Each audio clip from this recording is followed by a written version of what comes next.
Hello बच्चों, आज हम कर रहे हैं सामाजिक अध्ययन।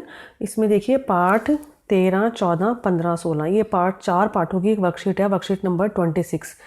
ठीक है, ये जो आपकी वर्कशीट है इसमें देखो ये सारे चैप्टर आपको मालूम है, मैं करवा चुकी हूँ। ये पूरी बुक हम ख़त्म कर चुके हैं और सारे उसके एक एक प्रश्न मैंने करवा रखा है, बल्कि एक्स्ट्रा नोट्स भी करवा रखे हैं आपको मैंने। तो ये क्या है, आपको अगर खुद से वर्कशीट करो तो बहुत अच्छी बात है। अगर आपको कुछ भी समझ ना आए, प्रॉब्लम हो, तब आप ये वर्कशीट देखिए, समझिए। ठीक है, बाकी तो वैसे मुझे लग रहा है आपको अच्छे से पाठ समझा हुआ समझ आ ही जाएगा आपको। तो इसमें चारों पाठों की वर्कशीट एक ही है, पर जो मेरे वाले आपको पता है बहुत डिटेल में मैंने बहुत अच्छी तरह समझा रखा है वो। ठीक है, फिर भी फिलहाल ये वर्कशीट हम कर लेते हैं। देखिए पाठ है ये परिवहन, रेल मार्ग, जल परिवहन और वायु परिवहन। इन चारों पाठों के प्रश्नोत्तर इसमें हैं इकट्ठे। देखिए, प्यारे बच्चों, एक स्थान से दूसरे स्थान तक सामान या व्यक्तियों को ले जाने की प्रक्रिया को परिवहन कहते हैं। हमें आने जाने के लिए वायु, जल, थल और रेल मार्ग का इस्तेमाल करते हैं। ठीक है ना, बच्चों को मालूम है, सब पढ़ा रखा है आपको मैं। तो अब आगे इसके प्रश्न देखते हैं। पहला प्रश्न है आपका, परिवहन के साधनों के नाम लिखिए। ये मैंने कुछ लिख दिए हैं, बाकी इसके अलावा इसमें आप अपने खुद भी ऐड कर सकते हैं। इसमें मैंने लिखा है बस, रेलगाड़ी, स्कूटर, कार, हवाई जहाज़, ऑटो रिक्शा आदि परिवहन के साधन है। इसके अलावा आप इसमें मेट्रो लिख सकते हो, मेट्रो हमारी दिल्ली में है ना, वो लिख सकते हो। इसके अलावा अगर गांव में है आप हो और वहाँ आपको कुछ अलग साधन दिख रहे हैं तो आप उसमें वो भी लिख सकते हैं, अपने हिसाब से कुछ भी कर सकते हैं इसमें। ठीक है, ऐड कर सकते हैं। और नेक्स्ट है, परिवहन के विभिन्न साधनों से मनुष्य को क्या क्या फ़ायदा हुआ है। ये आपको मालूम है क्या क्या फ़ायदा हुआ है मनुष्य को परिवहन से। आना जाना आसान हो गया है, पैदल इतना जाना नहीं पड़ता। दूर स्थानों पे, बहुत जो दूर जगह होती है वहाँ पर पहले व्यक्ति पैदल ही जाता था, पर अब क्या है, धीरे धीरे जब हुआ, अब फिर साइकिल आई है ना, अब क्या है, अब तो इतना बस, ट्रेन, सब चीज़ें हैं, व्यक्ति कहीं भी जा सकता है। अब देखिए, इसी को इतना बड़ा तो हम लिख नहीं सकते, आपको पाठ समझा रखा है मैंने, तो आप ये इसको ऐसे लिख सकते हैं।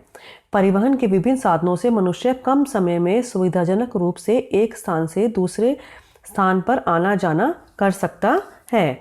इसके अतिरिक्त सामान की ढुलाई से भी ये साधन उपयोगी सिद्ध हुए हैं। देखिए बच्चों, आप खुद भी आ सकते हो, एक स्थान से दूसरे स्थान पर आवागमन आसानी से हो गया है आपका, आसानी से कम समय में सुविधाजनक रूप से पहुंच सकते हो। इसके अलावा सामान भी पहुंचाना आपको मालूम है, आसानी से हम पहुंचा सकते हैं। ठीक है, आगे है लगभग 200, प्रश्न 2 है, लगभग 200 वर्ष पहले जॉर्ज स्टेफेंसन ने पहला भाप का इंजन बनाया था। तब से अब तक परिवहन में काफ़ी बदलाव आए हैं। सोचकर निम्नलिखित प्रश्नों के उत्तर लिखो। पहला है, रेलगाड़ी के आने से परिवहन में क्या बदलाव आए।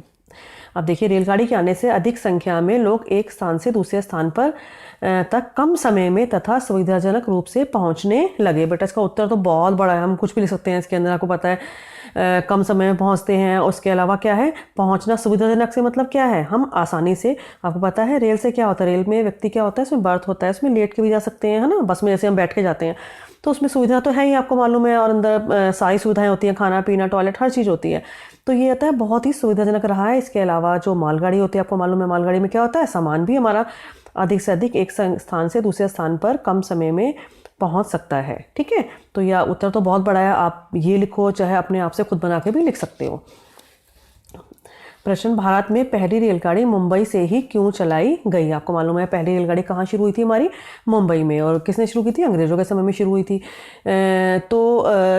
ये अंग्रेज़ों ने शुरू की थी हमारी जो ये, तो इसकी जो रेलवे लाइन थी वो उन्होंने बिछाई थी पहले। ठीक है, तो उसी की जब वो रेलवे लाइन बिछी हुई थी, उसी की वजह से क्या हुआ, ये हमारी मुंबई से ठाणे के बीच में शुरू हुई। और ये कब शुरू हुई थी, 1853 में।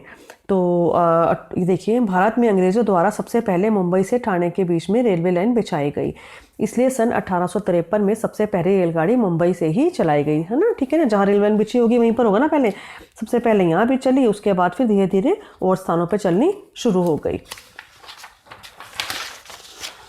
आगे देखिए, जलीय मार्ग जैसे महासागर, समुद्र, नदी और झीलों से नाव या जहाज द्वारा आना जाना व सामान ले जाना जल परिवहन कहलाता है। ये आपके जल परिवहन का पाठ है, आपको इतना अच्छा सा करवा रखा है मैंने आपको।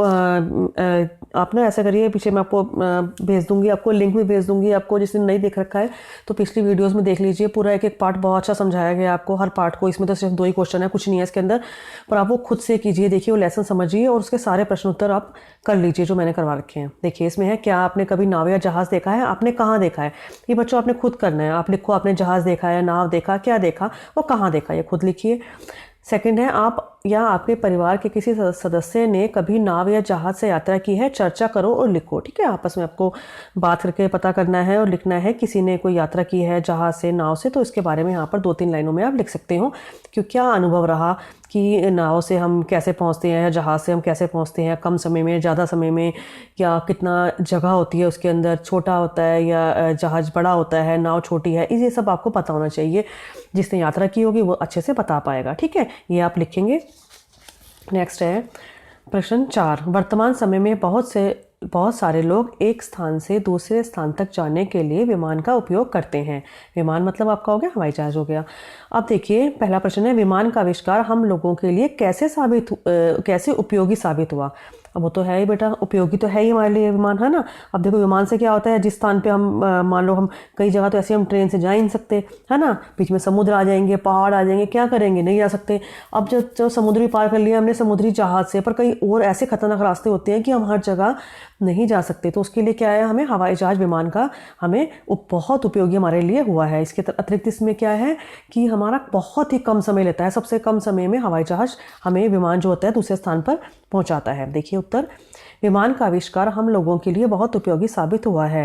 विमान यात्रा से हम क्या होता है, समय की बचत होती है, बहुत लंबी यात्राएं कुछ घंटों में ही पूरी हो जाती हैं। इसके अतिरिक्त बड़ा सामान भी शीघ्र ही दूसरे स्थान पर पहुंचाया जा सकता है। ठीक है बच्चों, ये आप लिख सकते हैं। इसके अतिरिक्त अपनी इच्छा से कुछ लिखना चाहो वो भी आपको जितना आता है, आपको नॉलेज है, वो भी आप इसमें ऐड कर सकते हैं। ठीक है बच्चों, यहाँ जितना स्पेस था मैंने लिख दिया, कॉपी में तो आप ज़्यादा कर सकते हो। नेक्स्ट है बच्चों प्रश्न 5, मनुष्य ने यात्री विमान में बदलाव करके उन्हें अंतरिक्ष में जाने योग्य बनाया और उनका नाम अंतरिक्षयान रखा। अंतरिक्ष में जाने वाला पहला अंतरिक्षयान वर्ष 1957 में रूस का अंतरिक्षयान स्पुतनिक था। यूरी गागरिन अंतरिक्ष में जाने वाला पहला मनुष्य था। ये बेटा बहुत इंपॉर्टेंट लाइन्स हैं, पाठ पढ़ा होगा तो आपको पता होगा, इसके इंपॉर्टेंट क्वेश्चन सब किए हुए हैं हमने, तो ये आपको खासतौर पर सारा याद रखना है कि अंतरिक्ष में जाने वाला पहला मनुष्य कौन था, यूरी गागरिन। ठीक है, और अंतरिक्ष में जाने वाला पहला अंतरिक्षयान क्या था, वर्ष 1957 में, कहाँ से गया था, रूस का अंतरिक्षयान स्पुतनिक। अंतरिक्षयान का नाम क्या है, स्पुतनिक था। ये आपको 3 लाइन है, इसमें बहुत सारे प्रश्न बन जाते हैं आपको। अब देखिए इसमें क्या लिखा है। पहला प्रश्न, क्या अंतरिक्षयान हम लोगों के लिए उपयोगी है, कैसे, सोचो और लिखो। हाँ भाई उपयोगी तो है। अंतरिक्षयान हम लोगों के लिए बहुत उपयोगी है। इसी के द्वारा हमें अंतरिक्ष में स्थित चांद, तारे, सूरज आदि जो ग्रह होते हैं ना, और कई तरह के ग्रह आपको मालूम है, उन सब की जानकारी हमें मिलती है। नेक्स्ट प्रश्न है, मानव निर्मित उपग्रह क्या होते हैं, भारतीय उपग्रहों के 2 उदाहरण लिखो। देखो बच्चों, हमने पाठ में पढ़ा था प्राकृतिक उपग्रह और मानव निर्मित उपग्रह, तो जब अपने पाठ में समझाया था उसमें आपको प्रश्न लिखवा रखे हैं, 2 तरह के उपग्रह लिखवा रखे हैं। आप प्लीज़ वो ज़रूर पाठ, जिसने नहीं देखा है वो पाठ देखो, उसको समझो, उसमें बहुत सारे प्रश्न मैंने अच्छे करवा रखे हैं, ढूंढ के अच्छे प्रश्न निकलवा रखे हैं, वो सारे करो क्योंकि ये बहुत ही लिमिटेड है प्रश्न ये तो। चलिए देखो बच्चों, मानव निर्मित उपग्रह वे उपग्रह होते हैं जो मानव द्वारा बनाए जाते हैं, जो इंसान बनाता है, मनुष्य बनाता है, वो होता है मानव निर्मित उपग्रह। ये उपग्रह पृथ्वी के चारों ओर चक्कर लगाते हैं। ये वास्तव में बहुत तरह के उपकरणों वाली मशीनें हैं।